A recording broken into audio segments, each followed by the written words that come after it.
semua nih, kelas 3A, yang alhamdulillah hari ini kita masih diberi kesempatan sama-sama belajar ya. Baik, adik-adik mahasiswa semuanya, pada hari ini, pada pembelajaran kita hari ini, saya ingin menekankan kepada adik-adik mahasiswa bahwasannya saya di sini akan memberikan kesempatan kepada adik-adik semuanya untuk bisa aktif ya, untuk bisa memberikan kontribusinya, untuk bisa memberikan, mengutarakan pendapatnya gitu dalam proses pembelajaran kita hari ini. Jadi tidak hanya duduk, diam, dan mendengarkan, melainkan di sini semuanya harus aktif, begitu ya. Dan di sini saya akan menilai sikap adik-adik, saya juga akan menilai usaha, rasa ingin tahu adik-adik semuanya. Saya juga menilai keterampilan, bagaimana cara adik-adik menyampaikan materinya, menyampaikan pendapat, juga yang akan saya nilai itu adalah keberanian. Karena keberanian itu juga merupakan hal yang perlu kita latih gitu ya. Jadi insya Allah semuanya sudah siap. Saya harap semuanya bisa mengaktifkan kameranya biar saya bisa melihat nih siapa-siapa saja yang menyimak pembelajaran kita hari ini. Baik, hari ini akan kita mulai materi kita dengan membaca Bismillah. Bismillahirrahmanirrahim. Semoga pembelajaran kita hari ini bisa berjalan dengan lancar. Baik adik-adik, hari ini sebelum kita mulai materi, ada yang mau melakukan ice breaking dulu nih terlebih dahulu. Ayo, siapa yang mau melakukan ice breaking-nya hari ini? Siapa yang mau memimpin? Ayo, siapa yang berani? Elsa mana Elsa?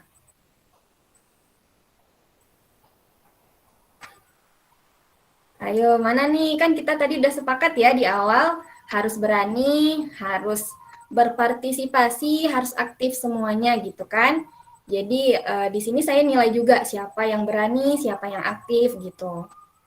Ada yang berani nih melakukan ice breaking dulu. Biar kita sama-sama semangat dulu nih. Masih pagi kan?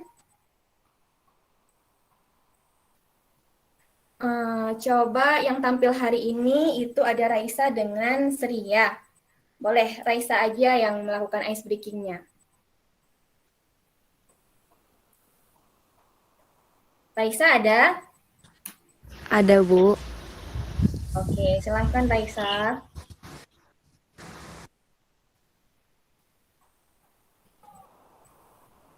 Gimana Raisa? Boleh yang Oke, lain aja, Bu. coba aktifkan kamera semua dulu ya.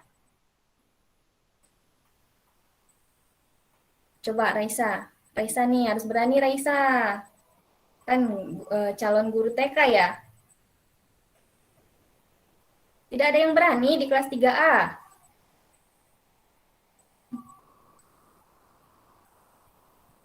Ya, tidak ada yang berani di kelas 3A. Ayo coba siapa yang berani. Ini akan saya kasih nilai yang banyak nih untuk yang berani.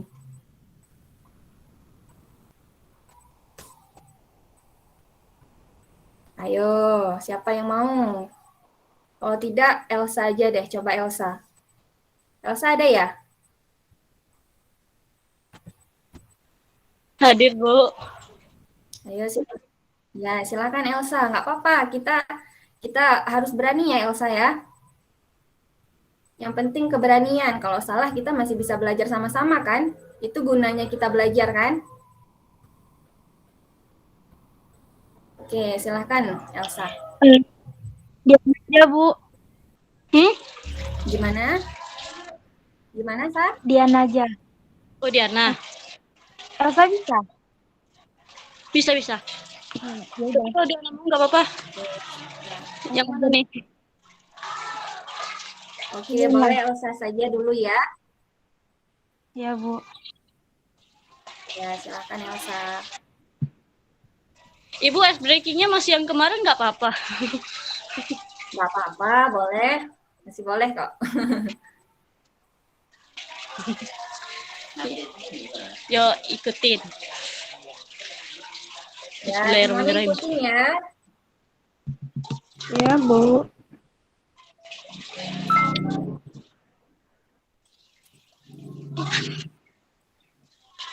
Aduh, ya Allah. Buka tutup, bertepuk tangan. Buka tutup, bertepuk tangan. Digulung-gulung, katakan hore. Digulung-gulung, katakan hore. Sekali hore. Sore. Dah, Bu. Terima kasih, Bu. Oke, alhamdulillah. Bagus sekali ya Elsa ya. Terima kasih Elsa sudah berani. Misalnya kita berani. Baik, Ini Bu. juga seperti itu ya. Salah, yang penting berani. Insya Allah belajar dan perbaiki sama-sama. Baik adik-adik mahasiswa sekalian, pada minggu lalu kita sudah pernah ya membahas materi tentang anak berkebutuhan khusus yaitu tunagrahita dan tunadaksa. Nah, ada yang masih ingat nih apa itu tunagrahita dan apa itu tunadaksa? Ada yang masih ingat materi yang lalu? Ayo. Siapa nih? Ada yang masih ingat nih? Ini bisa dapat nilai banyak juga nih, kalau yang berani dan masih ingat materi yang lalu. Saya rasa nih semuanya masih ingat sih, cuman mungkin nggak berani menyampaikan gitu ya. Silahkan, nggak apa-apa kalau salah. Nanti kita perbaiki sama-sama. Ada yang masih ingat apa itu tunagrahita, apa itu tunadaksa? Coba saya minta Cindy. Gimana Cindy? Iya, Bu. Ya, apa itu tunagrahita?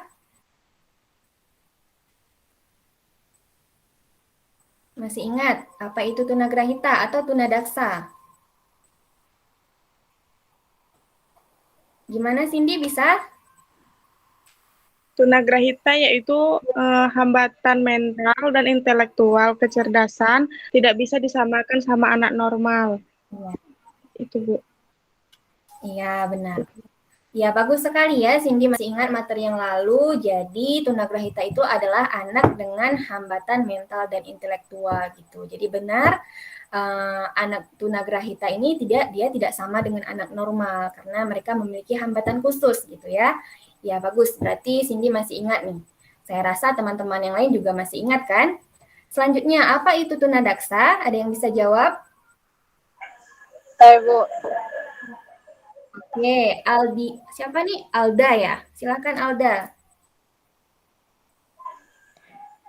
Tunadaksa adalah suatu keadaan yang terganggu atau rusak sebagai akibat dari gangguan bentuk atau hambatan pada otot, sendi, dan tulang dalam fungsi Oke, yang berarti normal.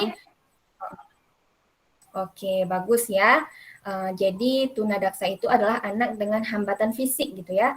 Bisa gangguan anggota tubuh gitu. Tidak bisa mengoptimalkan anggota tubuhnya gitu. Jadi membuat dia itu memiliki kebutuhan khusus gitu ya. Bagus, tadi udah ada Alda, Cindy, sama Elsa yang berani. Saya harap semuanya juga begitu ya, semuanya juga aktif. Semua juga berani berpendapat. Baik, adik-adik mahasiswa sekalian, masih ingat materi yang lalu? Hari ini kita akan masuk kepada materi kita yaitu tunalaras.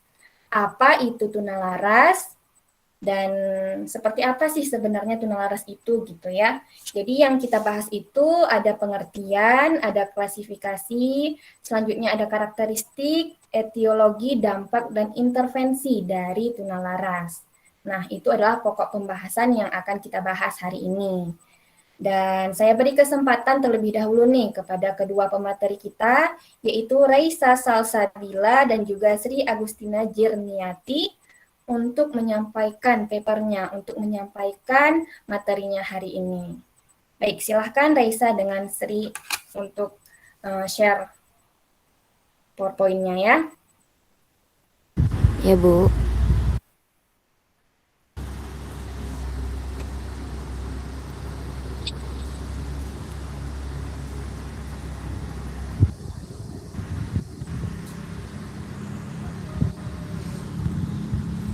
Teman-teman yang lainnya mohon disimak ya. Assalamualaikum warahmatullahi wabarakatuh. Waalaikumsalam warahmatullahi Assalamualaikum wabarakatuh. warahmatullahi wabarakatuh. Waalaikumsalam. Baiklah, saya di sini akan menjelaskan tentang mengenal anak tunalaras. Yang pertama yaitu pengertian anak tunalaras. Anak tunalaras adalah ketidakmampuan seseorang menyesuaikan diri terhadap lingkungan sosial, bertingkah laku menyimpang dari norma-norma yang berlaku. Dalam kehidupan sehari-hari, anak tunalaras sering disebut dengan anak nakal sehingga dapat meresahkan atau mengganggu lingkungan keluarga, sekolah, dan masyarakat. Tunalaras merupakan sebutan untuk anak berkelainan emosi dan perilaku. Istilah itu berdasarkan realita bahwa penderita kelainan perilaku mengalami problem interpersonal secara ekstrim. Mereka akan mengalami kesulitan untuk melaraskan perilakunya dengan norma umum yang berlaku di masyarakat. Yang B, klasifikasi anak tunalaras. Secara garis besar, anak tunalaras dapat diklasifikasikan menjadi anak yang mengalami kesukaan penyesuaian diri dengan lingkungan sosial dan anak yang mengalami gangguan emosi. Sehubung itu, klasifikasi tersebut antara lain sebagai berikut. Yang pertama, anak yang mengalami kesulitan dalam menyesuaikan diri dengan lingkungan sosial terdiri dari A. The semi-social child. Anak yang termasuk dalam kelompok ini dapat mengadakan hubungan sosial tetapi terbatas pada lingkungan tertentu, misalnya keluarga dan kelompoknya. Keadaan seperti ini datang dari lingkungan yang menganut norma-norma tersendiri, yang mana norma tersebut bertentangan dengan norma yang berlaku di lingkungan masyarakat. Yang B, children are raised at a primitive level of socialization. Anak pada kelompok ini dapat berkembang sosialnya berhenti pada level atau tingkatan yang rendah. Pada kelompok ini, anak adalah yang tidak pernah mendapatkan bimbingan ke arah sikap sosial yang benar dan terlantur dari pendidikan sehingga ia melakukan apa saja yang dikehendakinya.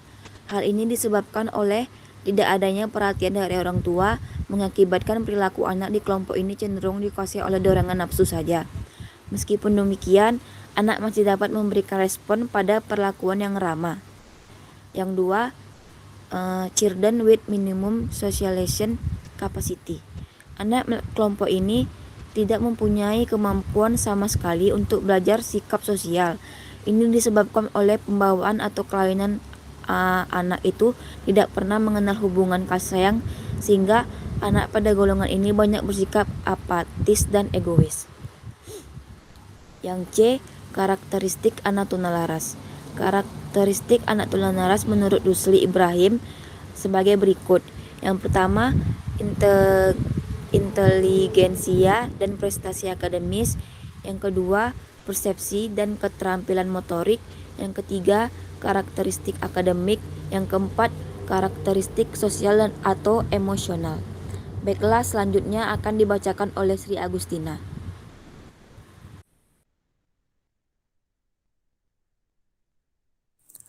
Baiklah, saya akan melanjutkan dari Aisyah. Etiologi anak tunalaras. Sebab-sebab anak menjadi tunalaras secara garis besarnya dapat dikelompokkan menjadi 3 kelompok. Menurut Rusli Ibrahim 2005. Di antaranya sebagai berikut. A. Faktor fisiologis. Gangguan tingkah laku yang disebabkan oleh terganggunya faktor psikologis.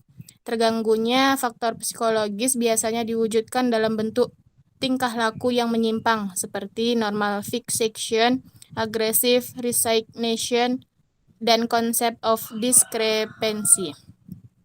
B. Faktor psikososial. Gangguan tingkah laku yang tidak hanya disebabkan oleh adanya frustasi, melainkan juga ada pengaruh dari faktor lain, seperti pengalaman masa kecil yang tidak atau kurang menguntungkan bagi perkembangan anak. Yang C, faktor fisiologis. Gangguan tingkah laku yang disebabkan oleh terganggunya proses aktivitas organ-organ tubuh seperti tidak mau atau kurang berfungsi sebagaimana mestinya, seperti terganggu atau adanya kelainan pada otak, hipertiroid, dan kelainan saraf motoris. D. Intervensi anak tunalaras. Ada beberapa cara untuk menetapkan tunalaras. Cara tersebut adalah sebagai berikut. Yang pertama, psikotes. Psikotes dilakukan untuk mengetahui kematangan sosial dan gangguan. Yang kedua, sosiometri. Sosiometri adalah alat tes yang digunakan untuk melihat atau mengetahui suka atau tidaknya seseorang. Caranya yaitu adalah tanyakan pada para anggotanya yang mereka sukai. Setiap anggota hendaknya memilih menurut pilihannya sendiri. Dari jawaban itu akan diketahui siapa yang disukai oleh para anggota. Yang ketiga, membandingkan dengan tingkah laku anak pada umumnya. Keadaan tunalaras dapat diketahui dengan jalan membandingkan tingkah laku anak dengan tingkah laku pada umumnya. Pekerjaan membandingkan boleh dilakukan oleh setiap orang dewasa. Yang terakhir, memeriksakan lembaga bimbingan dan konseling. Kadang-kadang kita tidak dapat membedakan apakah seseorang termasuk anak tunalaras atau bukan. Dalam hal demikian, kita dapat meminta bantuan kepada lembaga pendidikan atau lembaga bimbingan dan konseling atau konselor, karena lembaga tersebut melibatkan tenaga ahli yang terkait. Dampak anak tunalaras. Kelainan tingkah laku yang dialami oleh anak tunalaras mempunyai dampak negatif bagi dirinya sendiri maupun lingkungan sosialnya. Menurut Somantri 2006, 157 menguraikan mengenai dampak ketunalarasan sebagai berikut. Yang pertama, perasaan tidak berguna bagi orang lain. Yang kedua, perasaan rendah diri. Yang ketiga, tidak percaya diri. Yang keempat, perasaan bersalah menyebabkan merasakan adanya jarak dengan lingkungannya.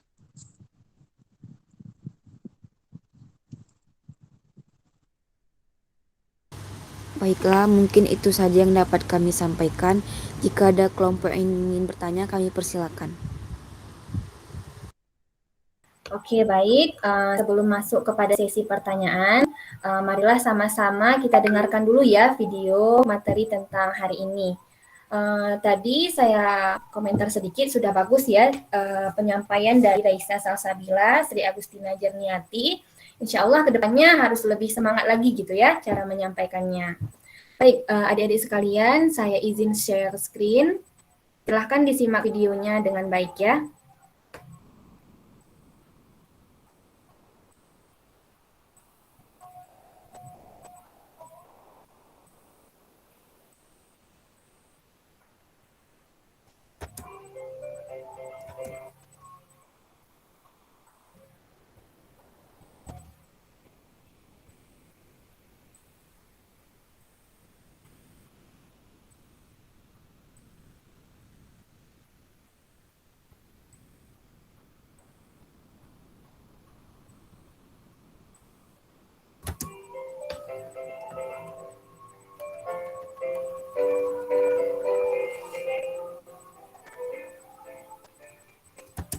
Bisa didengarkan?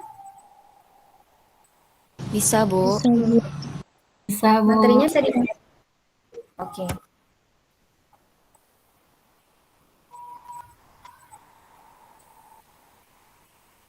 Assalamualaikum warahmatullahi wabarakatuh. Hai adik-adik mahasiswa sekalian, berjumpa kembali dengan saya, Vidya Ismi Ulia, dalam mata kuliah Pendidikan Anak Berkebutuhan Khusus. Alhamdulillah, senang sekali pada kesempatan kali ini kita masih bisa bersama-sama belajar mencari ilmu pengetahuan. Rasulullah Shallallahu Alaihi Wasallam pernah bersabda, "Thalabul ilmi faridatun ala kulli muslimin wal muslimat." Menuntut ilmu itu wajib bagi setiap muslim dan muslimat. Artinya kita tetap harus sungguh-sungguh, tetap harus terus belajar dan niatkan sebagai ibadah. Insya Allah Allah akan memberikan berkah untuk kita semuanya. Adik-adik mahasiswa sekalian, pada minggu-minggu yang lalu kita sudah sempat mempelajari terkait dengan anak tunagrahita dan juga anak tunadaksa. Saya harap adik-adik semuanya masih ingat dan masih mengulang kembali pelajaran-pelajaran kita yang sudah lalu. Nah, pada kesempatan kali ini kita akan masuk kembali, akan melanjutkan pembelajaran kita dengan materi tunalaras.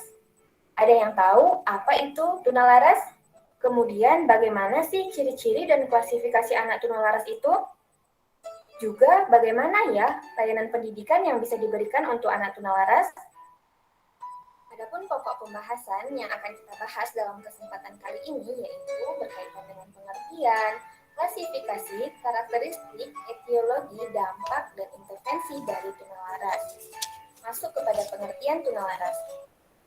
Itu berasal dari kata tuna yang berarti kurang dan laras berarti sesuai. Menurut peraturan pemerintah nomor 72 tahun 1991 menyatakan bahwa anak tunalaras anak yang mengalami gangguan atau hambatan atau kelainan tingkah laku sehingga mereka kurang dapat menyesuaikan diri dengan baik terhadap lingkungan keluarga, sekolah, dan juga masyarakat.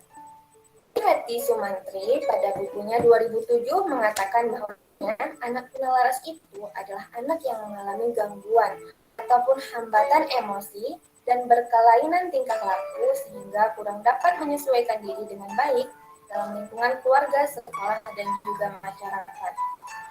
Kemudian pendapat Yulia Putri pada bukunya tahun 2010, anak tunalaras adalah anak yang mempunyai tingkah laku berlainan, tidak memiliki sikap yang dewasa, melakukan pelanggaran norma-norma sosial dengan frekuensi yang cukup besar. Mereka juga tidak atau kurang mempunyai toleransi pada orang lain, kelompok, serta mudah terpengaruh oleh suasana, hingga menimbulkan kesulitan bagi dirinya sendiri serta orang lain. Berdasarkan pernyataan-pernyataan para tokoh tersebut, dapat kita pahami bahwasanya anak tunalaras itu merupakan anak yang memiliki hambatan dalam mengontrol, dalam mengendalikan emosi dan perilaku sosialnya. Dan itu menunjukkan penyimpangan yang tidak dapat diterima oleh norma adat dan lingkungan di mana ia berada. Nah, disebabkan oleh hal tersebut, anak berkebutuhan khusus dengan tunalaras ini membutuhkan layanan yang khusus. Nah, hal ini menimbulkan pertanyaan kembali. Apakah setiap perilaku menyimpang yang dilakukan anak termasuk kepada tunalaras? Nah, adapun batasan pengertian anak tunalaras ini, yang pertama, tingkah laku yang muncul merupakan suatu tindakan yang ekstrim dan bukanlah suatu tindakan yang hanya sedikit berbeda dengan tindakan yang biasa dilakukan anak normal. Kemudian, tunalaras ini disebut dengan gangguan karena bersifat sesuatu yang kronis, tidak akan mudah hilang begitu saja. Selanjutnya, tingkah laku yang digambarkan oleh anak tunalaras ini merupakan tingkah laku yang tidak dapat diterima karena tidak sesuai dengan harapan-harapan sosial budaya. Adapun istilah lain yang sering digunakan untuk anak tunalaras ini, yang pertama ada emotional conflict, kemudian emotionally impaired, seriously behaviorally disable, kemudian emotionally handicapped. Selanjutnya, klasifikasi anak tunalaras. Adik-adik mahasiswa, klasifikasi anak tunalaras ini dikelompokkan lagi menjadi 3 kelompok. Yang pertama yang berkaitan dengan dimensional, kemudian jenis penyimpangan, kemudian klasifikasi yang selanjutnya yang digambarkan melalui tingkatan penyimpangan itu sendiri. Klasifikasi dimensional ini biasanya digambarkan melalui perilaku anak yang sering muncul di kelas. Contohnya seperti tidak menghargai, suka menentang, suka melawan, anak dengan gangguan sering menyalahkan orang lain, anak dengan gangguan kecemasan terhadap prestasi, dependen pada orang lain, kurang dalam pemahaman, reaksi yang tidak sesuai, suka melamun, tidak ada perhatian, dan sering menarik diri dari lingkungan sosial. Selanjutnya, klasifikasi anak ini juga bisa dilihat dari jenis penyimpangannya. Itu terbagi lagi menjadi 2, ada aspek kepribadian. Contohnya nih, tunalaras emosi dan tunalaras sosial. Kemudian pada aspek kesehatan itu dibagi lagi menjadi tunalaras psikopat yang dipengaruhi oleh faktor genetik atau endogen yang tidak bisa disembuhkan, dan juga anak tunalaras sementara yaitu dipengaruhi oleh faktor lingkungan dan masih bisa disembuhkan. Selanjutnya dari derajat penyimpangan ataupun tingkatan penyimpangannya. Anak tunalaras ini terbagi menjadi 3. Ada yang ringan, ada yang sedang, dan juga ada yang berat. Dan ketiga tingkatan ini tergantung dari sejauh mana resiko yang diberikan oleh anak tunalaras tersebut. Selanjutnya karakteristik anak tunalaras. Secara umum, anak tunalaras ini dapat dilihat melalui berbagai tindakannya. Yang pertama, tingkah lakunya yang tidak terarah. Contohnya seperti anak yang tidak patuh, anak yang suka berkelahi, melakukan perusakan, mengucap kata-kata kotor yang tidak senonoh, senang memerintah, dan berperilaku kurang sopan. Nah, yang kedua yaitu gangguan kepribadian. Nah, biasanya nih anak tunalaras itu sering merasa rendah diri, merasa cemas, suka depresi, pemalas, kesedihan yang mendalam, dan juga suka menarik diri dari pergaulannya. Kemudian anak tunalaras ini juga tidak matang dan tidak dewasa. Sikapnya pasif, kaku, tidak bisa bergaul, cepat marah, perasa, dan senang melamun juga menghayal. Dan yang terakhir yaitu suka melakukan pelanggaran sosial, yaitu yang terlibat dalam aktivitas geng misalnya, mencuri, membolos, dan lain sebagainya. Selanjutnya etiologi ataupun faktor yang menyebabkan ketunalarasan pada anak. Yang pertama itu ada faktor biologis, yaitu perilaku serta emosi yang dipengaruhi oleh faktor genetik, neurologis, ataupun biokimikal, bahkan kombinasi dari faktor-faktor tersebut. Yang kedua ada faktor keluarga. Terdapat suatu situasi ataupun kondisi tertentu dalam keluarga yang turut mempengaruhi ataupun merupakan sumber penyimpangan tingkah laku anak. Yang ketiga ada faktor sekolah.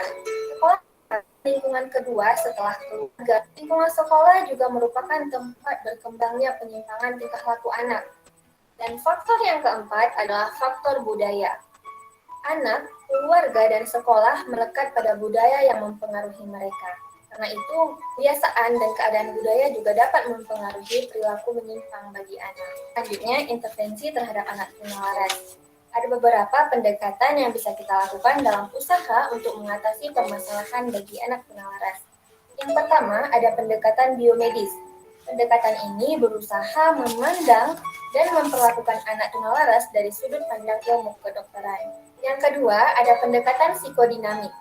Pendekatan psikodinamik ini menitik beratkan pada segi psikologis anak. Ada pendekatan perilaku.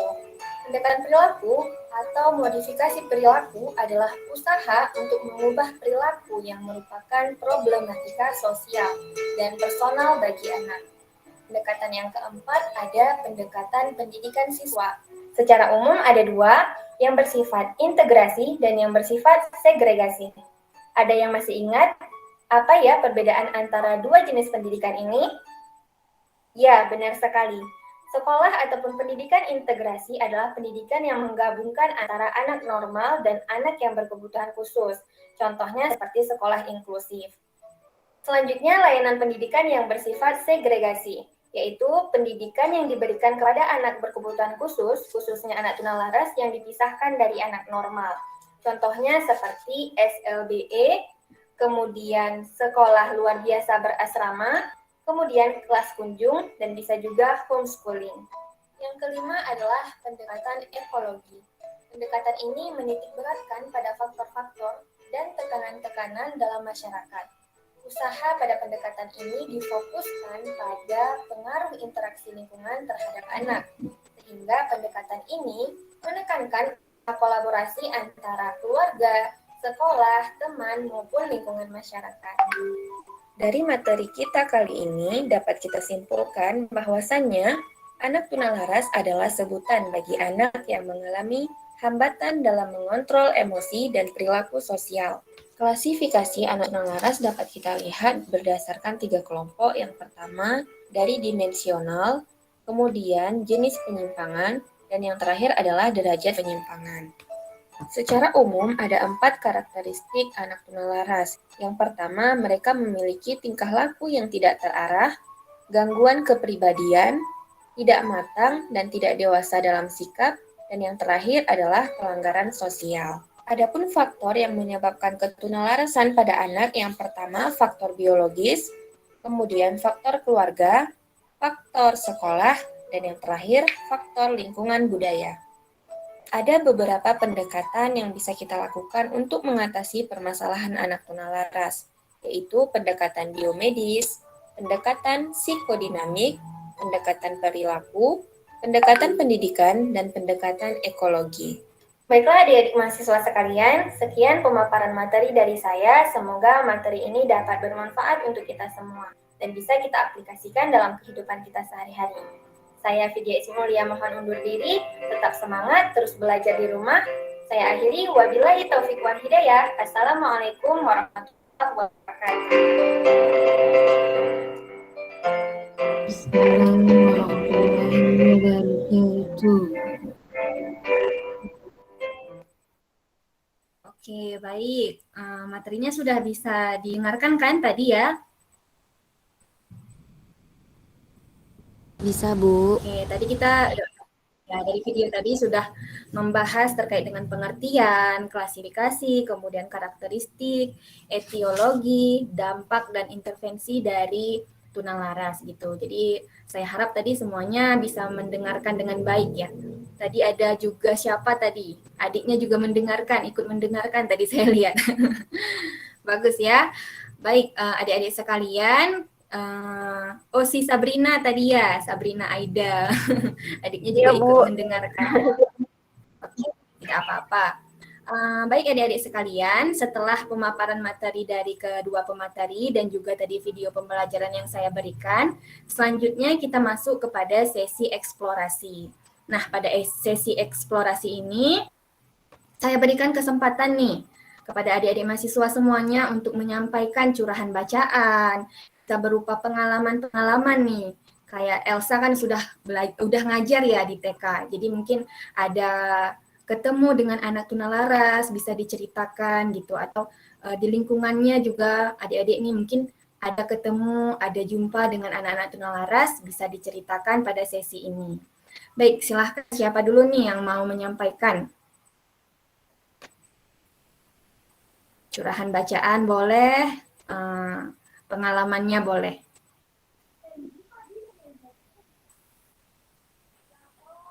Ada? Oke, ya, Bu, silahkan Muslimah.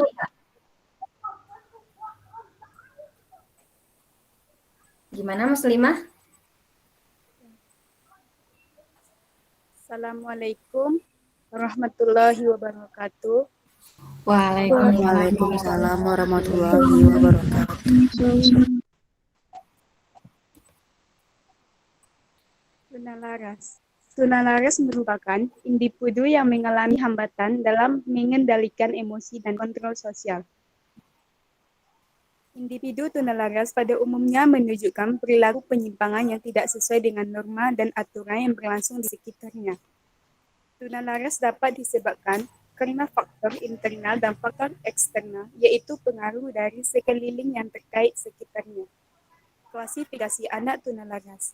Secara garis luhur, anak tunalaras dapat diklasifikasikan menjadi anak yang mengalami kesukaran dalam menyesuaikan diri dengan sekeliling yang terkait sosial dan anak yang mengalami gangguan emosi. Sehubungan dengan itu, William MC 1975 mengemukakan kedua klasifikasi tersebut sebagai berikut. Anak yang mengalami kesukaran dalam menyesuaikan diri dengan sekeliling yang terkait sosial. Dezin sosialis sil. Anak yang termasuk dalam golongan ini dapat mengadakan hubungan sosial, tetapi terbatas pada sekeliling yang terkait tertentu. Misalnya, keluarga dari golongannya. Keadaan seperti ini datang dari sekeliling yang terkait dan menganut norma-norma tersendiri, yang mana norma tersebut bertentangan dengan norma yang berlangsung di masyarakat. Yang kedua, children are state environment of socialization. Anak pada golongan ini dalam perkembangan sosialnya berjeda pada level atau tingkatan yang rendah. Mereka merupakan anak yang tidak pernah mendapat bimbingan ke arah sikap sosial yang asli dan terlantar dari pendidikan, sehingga melakukan apa saja yang dikehendakinya. Hal ini disebabkan karena tidak beradanya perhatian dari orang tua yang mengakibatkan perilaku anak golongan ini cenderung dikuasai oleh serongan nafsu saja. Yang ketiga, children with minimum socialization sufficient. Anak golongan ini tidak memiliki kemampuan sama sekali yang berlatih sikap-sikap sosial. Ini disebabkan oleh pembawaan atau kelainan atau anak tidak pernah mengenal hubungan kasih sayang. Sehingga pada golongan ini banyak bersikap apatis dan egois. Anak yang mengalami gangguan emosi terdiri dari 1. Neurotic behavior. Anak pada golongan ini sedang mampu bergaul dengan orang lain. Akan tetapi mereka memiliki masalah pribadi yang tidak mampu dihabiskan. Mereka sering dan mudah dihinggapi perasaan sakit hati, perasaan cemas, marah, sifat menyerang, dan perasaan bersalah. Yang kedua, children with psychotic processes. Anak yang golongan ini mengalami gangguan yang paling berat sehingga membutuhkan penanganan yang lebih khusus. Mereka sudah menyimpangkan dari kehidupan yang nyata, sudah tidak memiliki kesadaran diri, serta tidak memiliki identitas diri. Beradanya ketidaksadaran ini disebabkan oleh gangguan pada sistem saraf sebagai dampak dari keracunan, misalnya minuman keras dan obat-obatan. Terima kasih. Oke, bagus sekali ya. Tadi ada dari Muslimah Amalia. Itu dari jurnal mana ya, Muslimah? Muslimah bacanya dari jurnal mana kalau boleh tahu?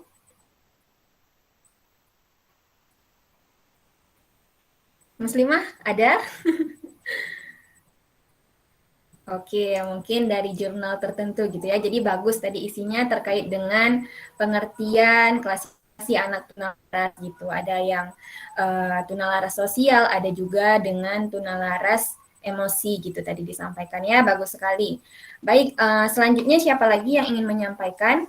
Oh iya, saya ingatkan kembali kepada adik-adik mahasiswa yang sudah punya bacaannya, mungkin bisa di-share juga di grup WA kita ya, biar temannya juga bisa sama-sama membaca, sama-sama melihat. Baik, siapa lagi nih? Saya, Bu. Muslimah, ada lagi yang mau menyampaikan? Saya. Oke, siapa ya? Korea Hafiz, Bu. Oh iya, Kori. Oke, silahkan Kori. Dari kutipan buku Pendidikan Anak Berkebutuhan Khusus oleh Ibu Endang Sawitri MPDI. Pengertian anak tunalaras. Istilah tunalaras pada umumnya disosialisakan dengan anak dan remaja yang sering menimbulkan keresahan dan keonaran baik di sekolah maupun di masyarakat. Mereka mempunyai hambatan sehingga tidak mungkin menjalin hubungan interpersonal yang memuaskan. Terbentuknya perilaku anak-anak yang mengalami gangguan sosial diakibatkan oleh lingkungan sekitar di mana ia tinggal, faktor pendidikan dan pengawasan orang tua, pertemanan, dan faktor ekonomi. Ciri-ciri anak tunalaras. Golongan anak tunalaras secara umum dapat ditinjau dari segi gangguan atau hambatan dan klasifikasi berat, ringannya, kenakalan dengan penjelasan. 1. Menurut jenis gangguan atau hambatan, yaitu gangguan emosi. Gangguan emosi macam-macam gejala hambatan emosi seperti gentar, yaitu suatu reaksi terhadap suatu ancaman yang tidak disadari. Misalnya, ketakutan yang kurang jelas objeknya. Takutnya yaitu reaksi kurang senang terhadap macam benda, makhluk, keadaan, atau waktu tertentu. Gugup atau nervous yaitu rasa cemas yang tampak dalam perbuatan-perbuatan aneh. Gangguan sosial. Beberapa tentang anak tunalaras dengan gangguan sosial, yaitu mereka datang dari keluarga pecah atau broken home, atau yang sering kena marah karena kurang terima oleh keluarganya. Kedua, biasanya dari kelas sosial rendah berdasarkan kelas-kelas sosial. Ketiga, anak-anak mengalami konflik budaya, yaitu perbedaan pandangan hidup antara kehidupan sekolah dan kebiasaan pada keluarga. Keempat, anak yang mempunyai kecerdasan rendah atau yang kurang dapat mengikuti kemajuan pelajaran sekolah. Kelima, pengaruh dari kawan sekelompok yang tingkah lakunya tercela dalam masyarakat. Yang keenam, dari keluarga miskin. Yang ketujuh, dari keluarga yang kurang harmonis sehingga hubungan kasih sayang dan batin umumnya bersifat perkara. Faktor-faktor yang menyebab yaitu faktor internal dan faktor eksternal. Metode yang dipakai dalam menangani anak tunalaras yaitu prinsip kasih sayang. Anak tunalaras mempunyai karakteristik sosial emosional di gangguan kepribadian. Perlu pendekatan secara psikis dengan kasih sayang dari semua pihak, baik keluarga, sekolah, dan lingkungan ataupun masyarakat. Yang kedua, mengenal individual. Peserta didik mempunyai karakteristik yang berbeda-beda, maka untuk anak tunalaras perlu diperlihatkan sikap perilakunya secara individual agar pendidik mampu untuk menentukan program yang dapat dirancang agar perilaku yang menyimpang dapat diperbaiki, diterapkan bagi anak tunalaras. Yaitu yang ketiga, guru sekolah. Guru harus memperhatikan cara pergaulan anak-anaknya di sekolah dan cepat mencegahnya kalau seandainya ada penyimpangan perilaku yang dialami oleh anak didiknya. Yang keempat, masyarakat. Agar masyarakat bisa menerima kehadiran anak yang mengalami gangguan perilaku atau anak tunalaras, masyarakat harus bisa menghargai anak-anak tersebut karena anak-anak itu butuh pujian, dihargai, dan sebagainya, dan mengikutsertakan dalam semua kegiatan tanpa membedakan dengan anak normal yang lainnya. Terima kasih, Bu. Oke, baik. Bagus sekali ya dari Kori. Udah lengkap tadi ya pembahasannya. Jadi dari Kori tadi dapat kita ambil juga nih salah satunya yaitu terkait dengan perbedaan anak tunalaras sosial sama emosi ya tadi Kori ya. Jadi dia berbeda gitu. Kalau misalnya yang emosi itu berkaitan dengan hambatan emosi. Misalnya tadi Kori menjelaskan ada anak yang cemas berlebihan, kemudian anak gugup gitu ya Kori, ada anak yang iri hati gitu dan lain sebagainya. Sedangkan jika tunalaras sosial itu adalah anak yang memiliki hambatan sulit untuk bisa berkecimpung gitu, sulit untuk bisa bersama-sama di dalam lingkungannya gitu. Bagus sekali Kori ya, terima kasih sudah ada Muslimah sama Kori nih yang dapat nilai tambahan nih untuk curah bacaan. Selanjutnya siapa lagi nih yang mau memberikan tambahan?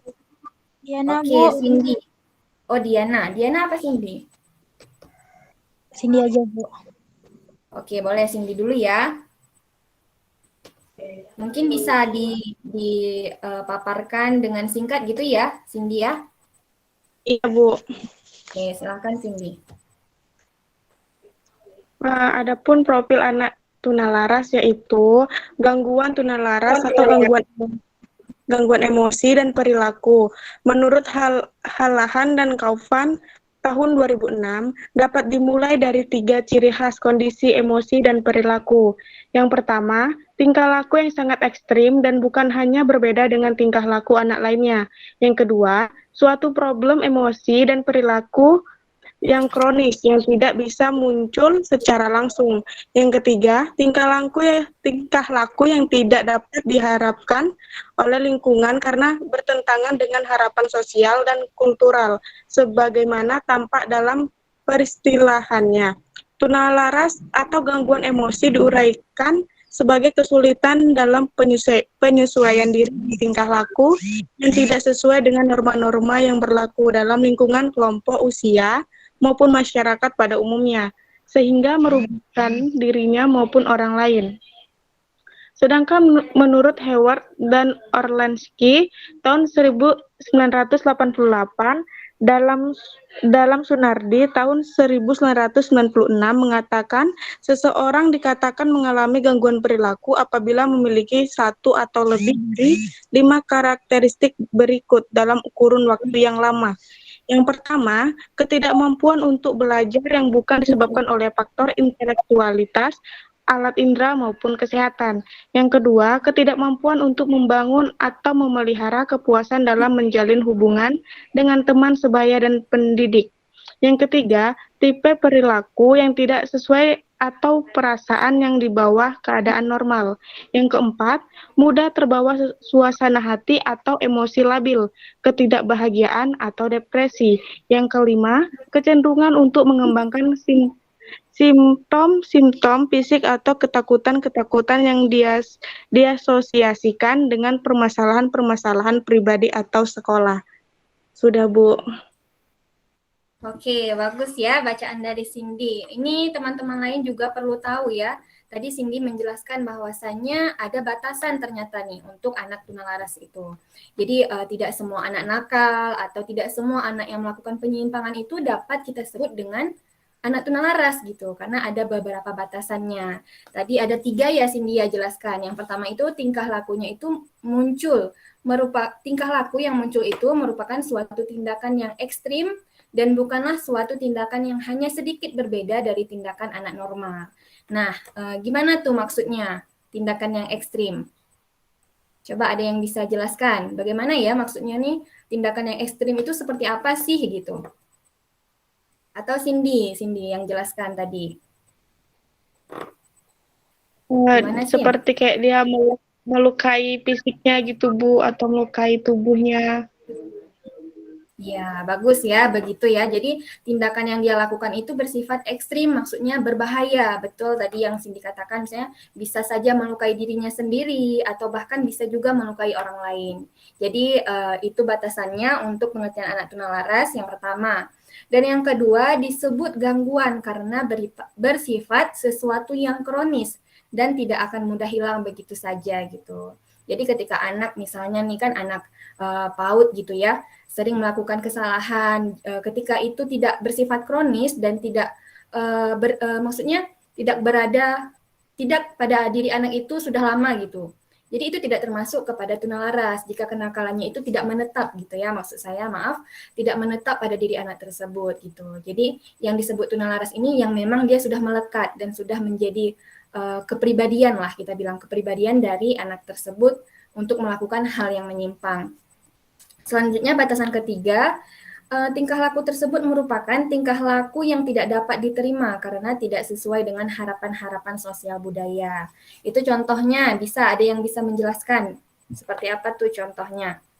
Yang tidak sesuai dengan norma-norma budaya. Gimana Cindy bisa jelaskan?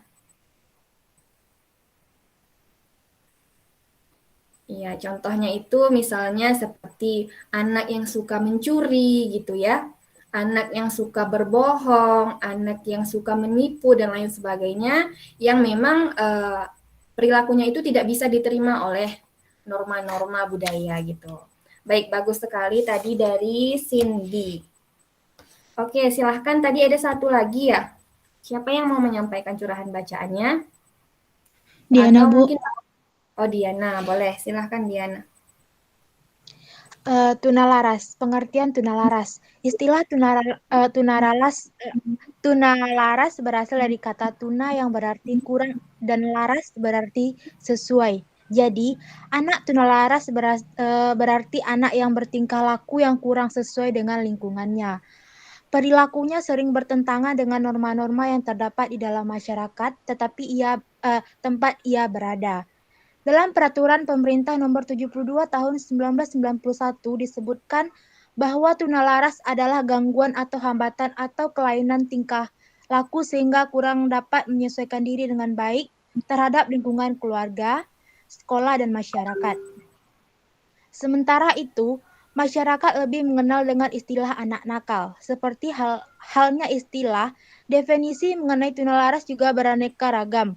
Berbagai definisi didapatkan oleh Lines dan Lewis tahun 1988 adalah yang pertama adalah Public Law 94/242 Undang-Undang tentang PLB di Amerika Serikat mengemukakan pengertian tunalaras dengan istilah gangguan emosi, yaitu gangguan emosi adalah kondisi yang menunjukkan salah satu atau lebih gejala-gejala berikut dalam kurikulum satu waktu tertentu dengan tingkat yang tinggi, mempengaruhi prestasi belajar. Yang pertama, ketidakmampuan belajar dan tidak dapat dikaitkan dengan faktor kecerdasan, penginderaan, atau kesehatan. Yang kedua, ketidakmampuan menjalin hubungan yang menyenangkan teman dan guru. Yang ketiga, bertingkah laku yang tidak pantas pada keadaan normal. Yang keempat, perasaan tertekan atau tidak bahagia terus-menerus. Yang kelima, cenderung menunjukkan gejala-gejala fisik seperti takut pada masalah-masalah sekolah. Yang keenam, Kaufirman 1977 mengemukakan bahwa penyandang tunalaras adalah anak yang secara kronis atau mencolok berinteraksi dengan lingkungannya dengan cara secara sosial tidak dapat diterima atau secara pribadi tidak menyenangkan tetapi masih dapat diajar untuk bersikap yang secara sosial dapat diterima dengan cara pribadi menyenangkan. Yang ketujuh, Smith dan Mercer 1981 mengungkapkan bahwa anak tunalaras adalah anak yang secara kondisi dan terus-menerus menunjukkan penyimpangan tingkah laku tingkat berat yang mempengaruhi proses belajar meskipun telah menerima layanan belajar serta bimbingan seperti anak-anak lainnya. Ketidakmampuan menjalin hubungan baik dengan orang lain dan gangguan belajarnya tidak disebabkan oleh kelainan fisik, saraf, atau interaksia. Yang kedelapan, oleh Nelson tahun 1981 mengungkapkan bahwa tingkah laku seorang murid dikatakan menyimpang. Yang kesembilan, menyimpang dari perilaku yang oleh orang dewasa dianggap normal menurut usia dan jenis kelaminnya. Yang ke-10, penyimpangan terjadi dengan frekuensi dan intensitas tinggi. Yang ke-11, penyimpangan berlangsung dalam jangka waktu yang relatif lama. Beberapa definisi di atas dapat disimpulkan bahwa membuat definisi atas batasan mengenai tunalaras sangat sulit karena definisi tersebut harus menggambarkan keadaan anak tunalaras secara jelas. Komponen penting yang harus diperhatikan untuk anak tunalaras. Yang pertama adalah adanya penyimpangan perilaku yang terus-menerus menurut norma yang berlaku sehingga menimbulkan ketidakmampuan belajar dan penyelesaian diri. Yang kedua, penyimpangan itu tetap ada walaupun tetap menerima layanan beserta bimbingan. Faktor boleh dilanjut, Bu? Boleh. Coba disampaikannya singkat-singkat ya Diana, karena berhubung waktu kita ini sudah mau baik, habis. Okay. Poin-poinnya aja. Ya, Bu. Faktor penyebab anak tunalaras itu ada 4. Yang pertama faktor biologi. Perilaku dan emosi seorang dapat dipengaruhi oleh beberapa faktor disertai diri sendiri. Faktor tersebut yaitu keturunan, genetik, faktor biologi atau kombinasi dari faktor-faktor tersebut. Faktor biologi dapat terjadi ketika anak mengalami keadaan kurang gizi, mengidap penyakit, psikotik, atau fungsi pada otak. Yang kedua adalah fungsi keluarga. Dari keluarga adalah adanya patologis hubungan dari keluarga. Kalau faktor selanjutnya adalah faktor sekolah. Ada anak beberapa yang emosi dan perilaku ketika mereka mengalami mulai sekolah. Pengalaman sekolah mempunyai kesan dan arti penting bagi anak-anak. Oke, cukup aja Diana.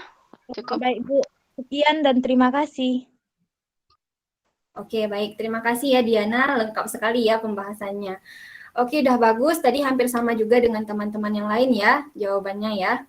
Oke, silahkan nih kalau misalnya masih ada teman-teman yang mau memberikan curahan bacaannya bisa dilanjutkan di WA Group ya. Selanjutnya kita masuk kepada sesi tanya-jawab. Mungkin bisa 2 penanya dulu nih. Silahkan untuk mengajukan 2 pertanyaan. Kepada kedua pemateri bisa dipilih ya 2 yang mau bertanya.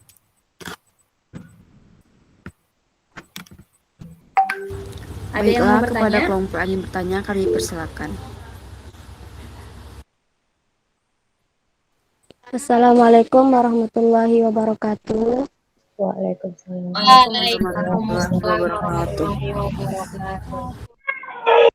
Baiklah, saya Melina Fitriani ingin bertanya kepada pemakalah bagaimana cara mengatasi atau menangani anak yang mengalami tunalaras yang berisiko berat atau yang berisiko tinggi di lingkungan masyarakat.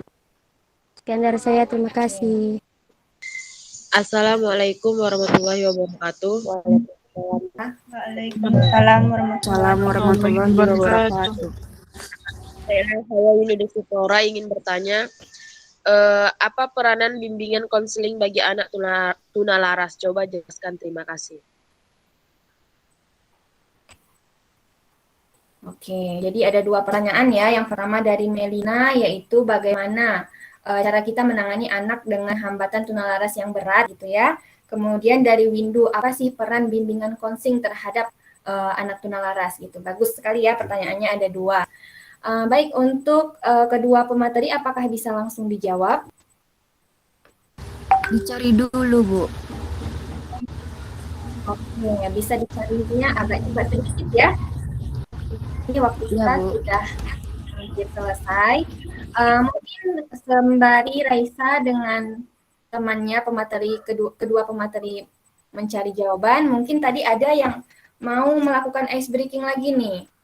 Biar tambah semangat kan, tadi ada sepertinya satu lagi selain Elsa di awal yang mau ice breaking juga. Siapa ya tadi ya?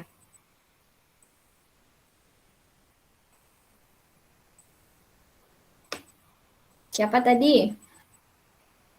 Ada yang lihat tadi? Diana ya? Diana, Bu. Diana, Bu. Oke, silakan.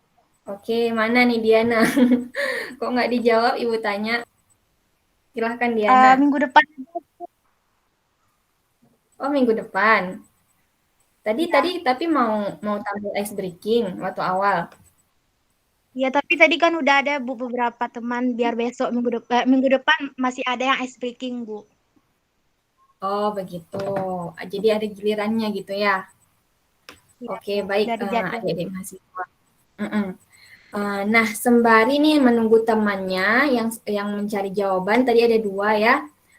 Saya ingin bertanya nih kepada adik-adik mahasiswa sekalian, semuanya itu, kalau misalnya anak tunalaras nih, anak tunalaras itu kan tadi sudah dijelaskan ya, ada yang emosi, ada yang sosial gitu ya. Tadi juga udah dijelaskan contoh-contohnya seperti apa. Jadi mungkin ini pengalaman nih, saya tanya pengalaman. Ada nggak adik-adik mahasiswa yang ketemu dengan anak tunalaras gitu? Mungkin bisa jadi di rumah, di sekolah gitu. Atau di pasar, mungkin pernah lihat nggak itu anak-anak tunalaras?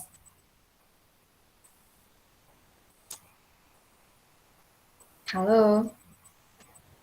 Maaf Bu, apakah anak yang berkecanduan, misalnya saya melihat berita kan, kecanduan dengan menghirup bensin itu gimana ya?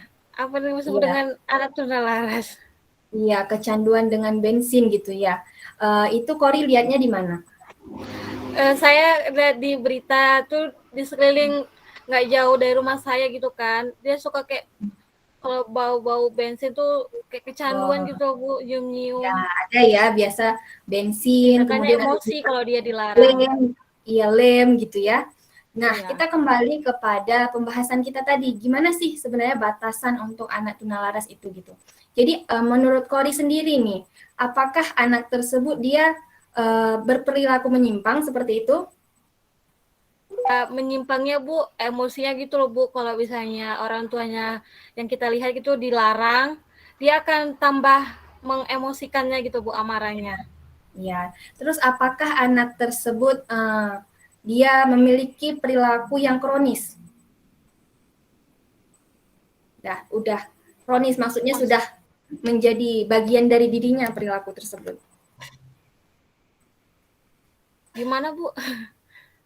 Maksudnya yang dia lakukan itu sudah menjadi kebiasaan dia gitu. Apakah anak tersebut begitu? Iya, sudah kebiasaan. Berarti sudah masuk kedua batasan tunalaras tadi ya. Yang terakhir, apakah anak tersebut dia perilakunya ekstrim? Berbahaya nggak nih yang dia lakukan? Ya, ekstrimnya suka melawan ya Bu. Yang paling berat mungkin kan ancaman kepada orang tuanya. Ya, jadi kan kalau misalnya menghirup bensin itu kan juga berbahaya ya bagi dirinya sendiri, dan juga tadi Kori bilang dia marah gitu sama orang kalau misalnya dinasehati, dan itu juga kan berpengaruh ya, berbahaya bagi orang lain. Jadi dapat kita simpulkan ya, bisa kita simpulkan sama-sama bahwasannya anak tersebut masuk kepada anak dengan pengertian tunalaras. Begitu ya Kori ya. Oke, jadi setiap kita melihat permasalahan, setiap kita melihat perilaku anak-anak dimanapun gitu kan, kita lihat dulu apakah dia masuk kepada batasan pengertian dari tunalaras itu sendiri. Tadi kan udah kita bahas ya, ada 3 ya. Oke, berarti itu masuk kepada anak tunalaras, Kori. Begitu ya. Baik, dari teman-teman yang lain mungkin ada pengalaman lagi nih. Terima kasih ya, Bu. Ya, sama-sama, Kori. Oke, mungkin sudah bisa dijawab dari kedua pemateri tadi. Sudah, Bu. Ada 2 pertanyaan. Oke, silahkan. Pertanyaan dari siapa dulu ini, Raisa? Dari Melani Fitriani, Bu. Oke, jadi bagaimana bagaimana cara kita untuk memberikan pelayanan bagi anak tunalaras yang berat gitu ya. Oke, silakan. Cara yang pertama yaitu orang tua harus lebih terbuka pemikirannya. Sebelum menangani anak, tentunya pihak orang tua sendiri haruslah lebih terbuka pemikirannya mengenai anak-anak berkebutuhan khusus ini.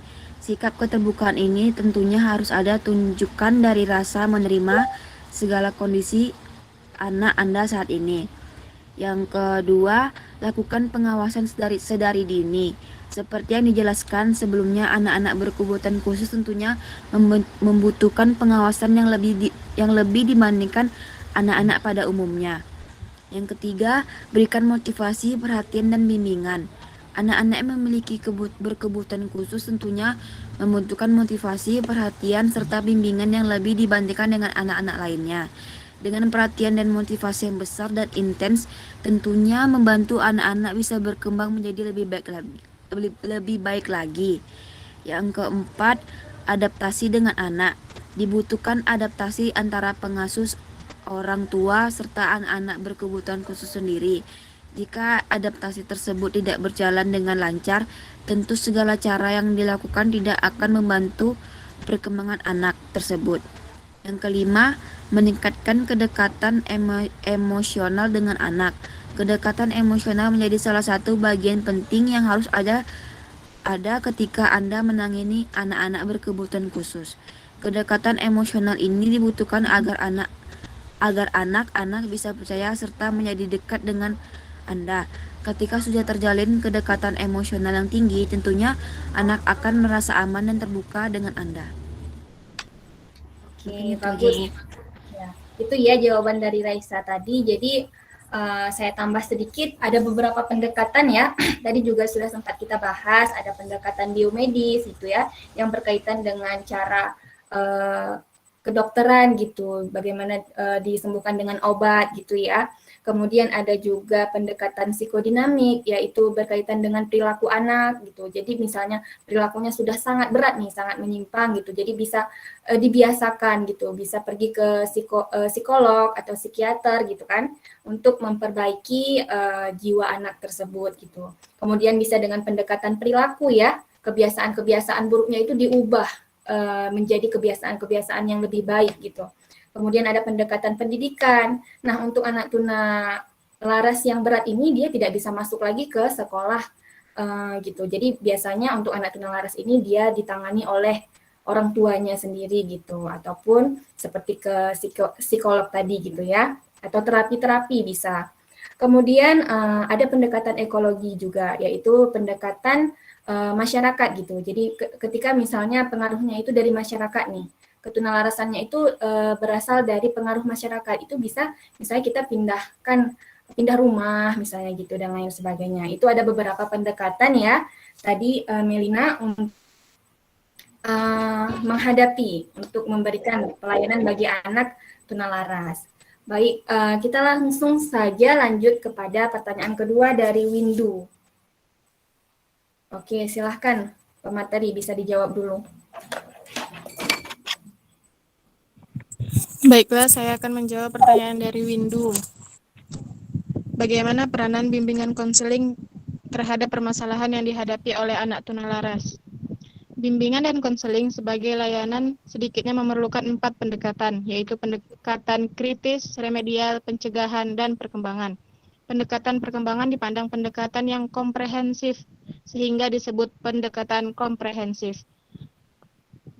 Sebagai layanan yang memiliki pendekatan yang komprehensif, maka ada beberapa komponen yang di dalamnya, yaitu asumsi dasar dan kebutuhan dasar, teori bimbingan perkembangan, kurikulum dan tujuan bimbingan perkembangan, prinsip-prinsip bimbingan perkembangan, program bimbingan dan konseling, serta kebutuhan acuan yuridis dan model nasional untuk memperoleh standar layanan juga untuk melindungi layanan bimbingan dan konseling sebagai profesi. Sebagai konselor, dapat dibutuhkan aturan-aturan dan menata laksanakan layanan agar tidak tumpang tindih dengan terutama dengan profesi guru. Di dalam prosesnya dapat berupa pendidikan, pembelajaran yang mendidik dan memandirikan, terapi, layanan bimbingan dan konseling, layanan medis, dan lain-lain. Penanganan itu tentunya dilakukan oleh profesi yang sesuai dengan bidangnya. Artinya, akan banyak ahli yang terlibat dalam rangka memenuhi kebutuhan anak berkebutuhan khusus itu sehingga dikenal dengan pendekatan multidisipliner. Para ahli dari berbagai bidang berkolaborasi memberikan layanan yang terbaik untuk memenuhi kebutuhan anak berkebutuhan khusus agar berkembang secara optimal. Mengenai kebutuhan layanan bimbingan dan konseling bagi anak berkebutuhan khusus ini, Thomson dan kawan-kawan menuliskan garis besarnya sebagai berikut. Yang pertama, anak harus mengenal dirinya sendiri. Yang kedua, menemukan kebutuhan ABK yang spesifik sesuai dengan kelainannya. Kebutuhan ini muncul menyertai kelainannya. Yang ketiga, menemukan konsep diri. Yang keempat, memfasilitasi penyesuaian diri terhadap kelainan atau kecatatannya. Yang kelima, berkoordinasi dengan ahlinya. Yang keenam, melakukan konseling terhadap keluarga anak berkebutuhan khusus. Yang ketujuh, membuka peluang kegiatan rekreasi dan mengembangkan hobi, mengembangkan keterampilan personal dan sosial. Itulah tadi dari saya, sekian. Oke, baik. Saya rasa sudah lengkap ya. Tadi sudah dijelaskan oleh Sri Agustina. Jadi bagaimana sebenarnya peran bimbingan konseling itu bagi anak tunalaras. Tentunya sangat perlu ya gitu.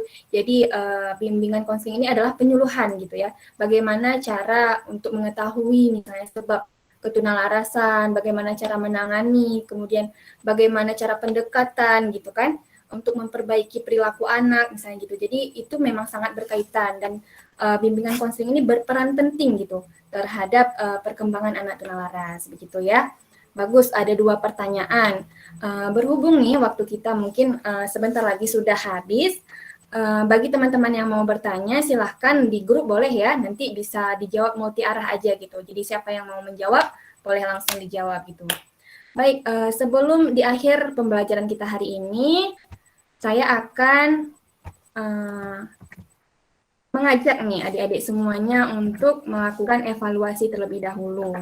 Dan evaluasinya itu dia berbentuk game. Tunggu ya, saya akan buka dulu.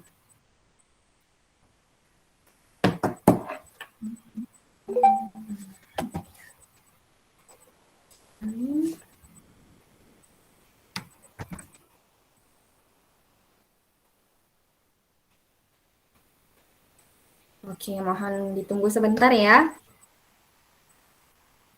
Bu. Ya, Bu. Oke.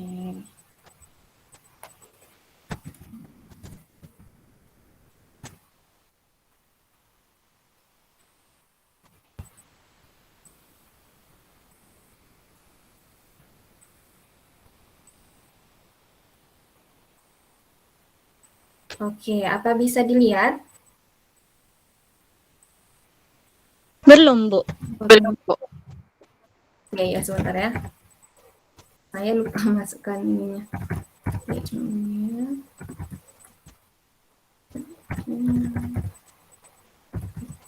Nanti saya juga akan kirimkan ke grup kita ya. Jadi bisa juga adik-adik mahasiswa lihat, bisa main game sendiri gitu. Bisa cari tahu gitu ya. Terkait dengan materi kita hari ini nih. Nah, sebentar ini sudah bisa saya buka.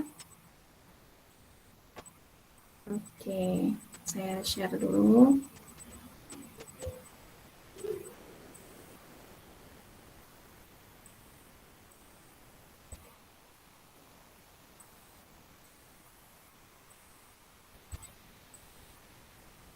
Oke.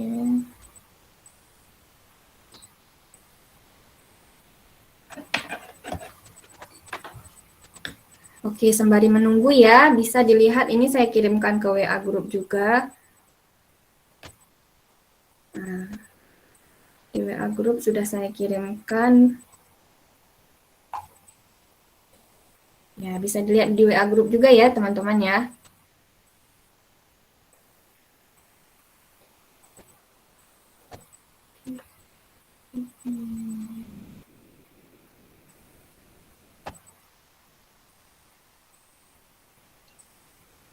Kalau nggak bisa nggak apa-apa juga, Fit. Udah jamnya. Oh iya, Bu. Berarti kita lanjut di WA grup saja ya, Bu. Ini juga belum bisa terlihat ya, Bu? Belum, suaranya aja. Suara aja.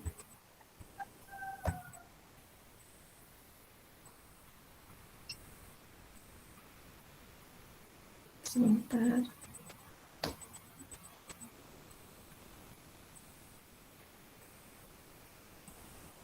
Tidak bisa berbagi nih.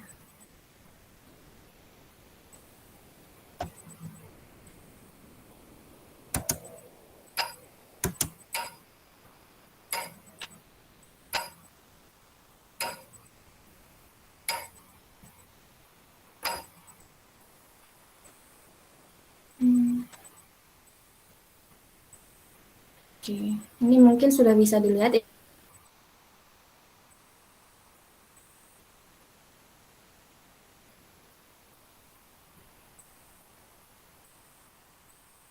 Apa bisa dilihat adik-adik?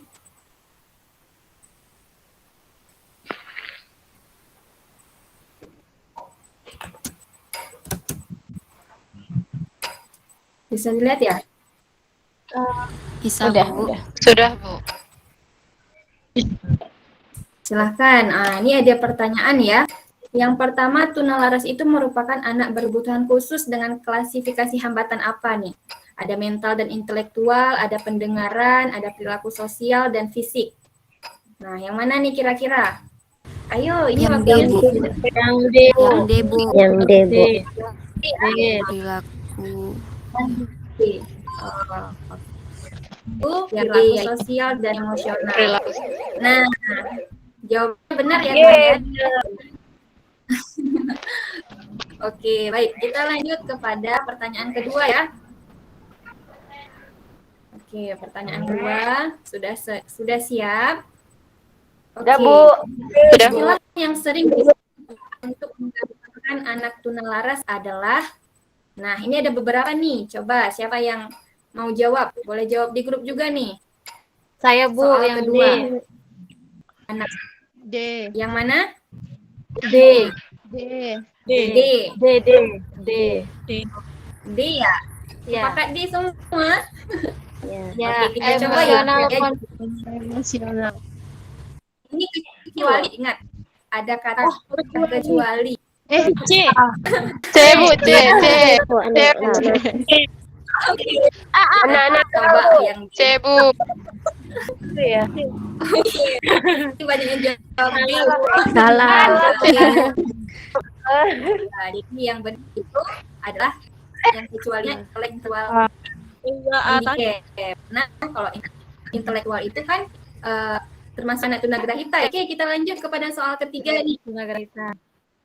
Klasifikasi anak tunalaras berdasarkan kepribadiannya dibagi menjadi dua, yaitu, ayo coba, ada yang mau jawab? Menurut kepribadiannya nih. C, Bu. C. Oke, yang lain? A, Bu. A, Bu, A. A, Bu, A. Yang A ya. Oke. Iya, benar sekali. Jawabannya itu adalah sosial dan emosional.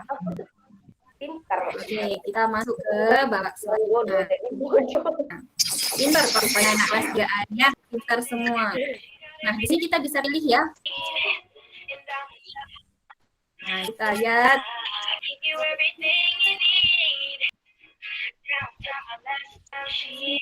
Apa tuh? Minus 50. Oke. Kita lanjutkan. Soal selanjutnya yaitu merasa rendah diri, cemas, pemalas, depresi, kesedihan mendalam, menarik diri dari pergaulan merupakan ciri-ciri gambaran karakteristik tunalaras dengan klasifikasi. Klasifikasi apa ya? Tadi banyak ya klasifikasinya. B, Bu.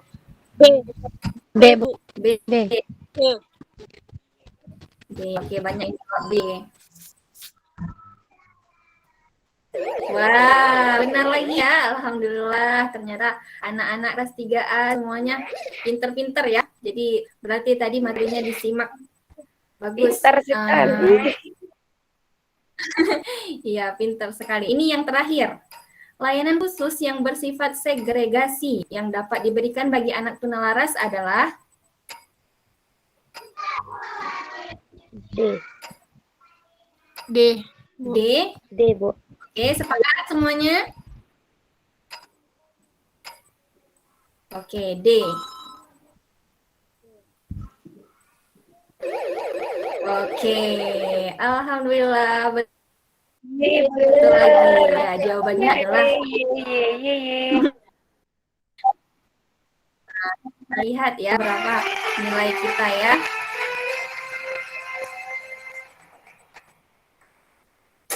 Oke, nilainya bagus ya, 387. Tadi satu yang salah ya. Oke, baik. Salah satu ya, Bu. Berarti dapat saya simpulkan. Iya, salah satu tadi kita ya. Berarti dapat saya simpulkan adik-adik semuanya memahami, tadi sudah menyimak materi kita hari ini gitu. Jadi nanti di grup bisa juga dilihat ya jawaban-jawaban yang benarnya, terus nanti belajar lagi di rumah.